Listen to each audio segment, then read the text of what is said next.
చెప్పేవా చెవిలోన ఒక మాట, పువ్వులతో తుమ్మెద చెప్పే మాట.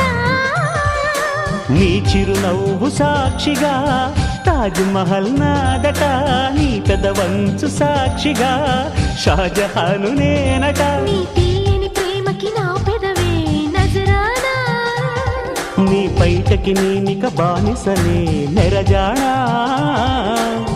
అనంతాల ఆత్మ నీవై చేరుకున్న వేళలో, కోకలు కట్టిన కోయిలా కమ్మని కౌగిలియవే.